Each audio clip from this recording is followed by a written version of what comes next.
Ayan yung isang crayfish natin, oh. Matay na talaga siya, sayang. Nabawasan na yung ano natin, alaga.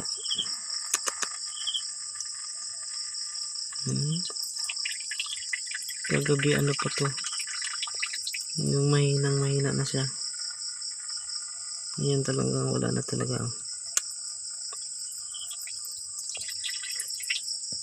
Bawas na yung ano natin, alaga.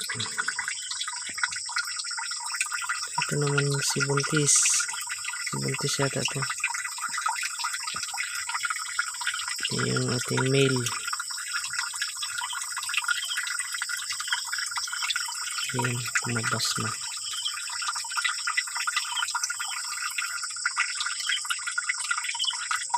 Okay naman yung iba. Malakas naman. Ayan, oh. Nailag pa nga yun. Ito naman yung ano, yung napulot natin.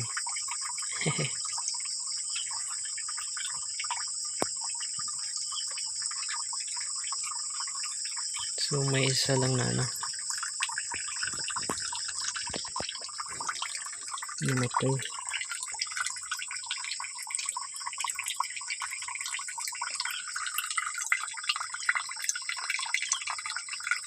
Hello.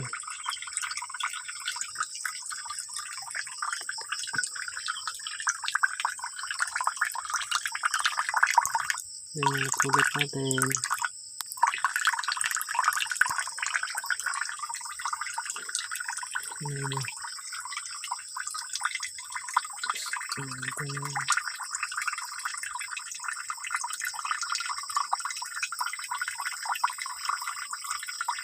Ayan yung isa. Lakas na.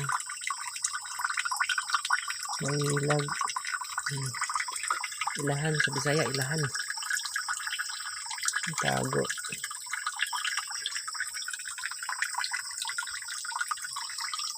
One, two, three, four. 5 na lang. 5 na lang yung alaga natin crayfish.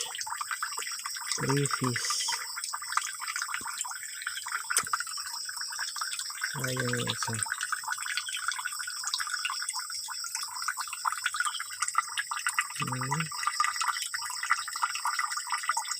Tatlo na natin ito.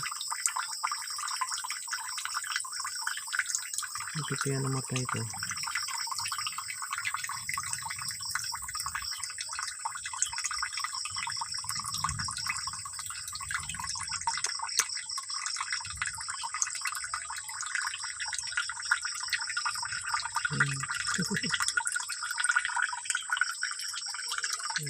Ano na pala ito.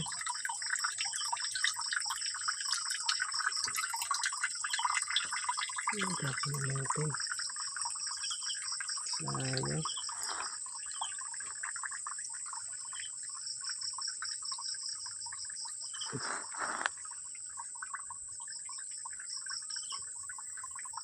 Oops.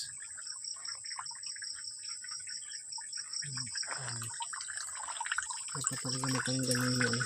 Pag may namatay kasi may ibang umay.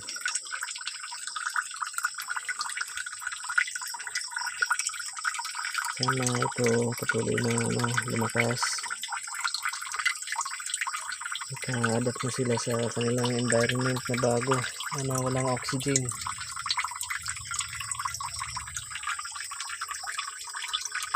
Hindi pa tayo nakapag-order sa online ng aerator, kaya ito na lang muna ginagawa ko. Ganyan may tumutulo na mahina.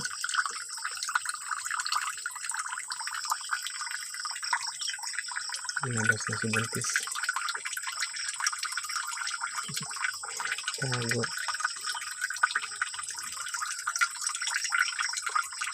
Ilang days kaya ilang weeks kaya mag-hatch ang egg.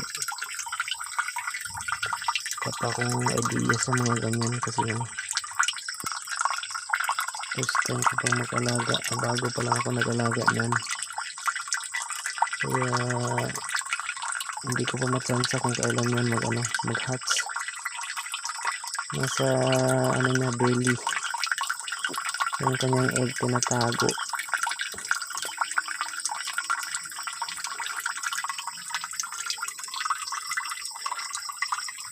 Yung ibang dahon ng talisay, binawasan natin kasi parang nag-ibang kulay yung tubig. Binawasan ko na ng tubig. So, nag-kulay yellowish. Kaya binawasan ko ng dahon ito. Ko muna to. Itabi ko na lang muna to. Ito lang yung iniwan natin dahon ng talisay. May dahon din naman ng langka dito.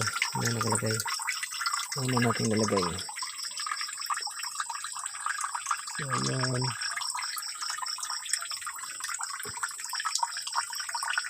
Sana yun lang mawawala. Babawas. Isa lang. Malakas naman sila. Nailag.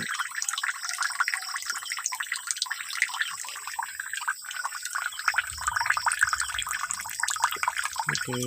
Bye-bye.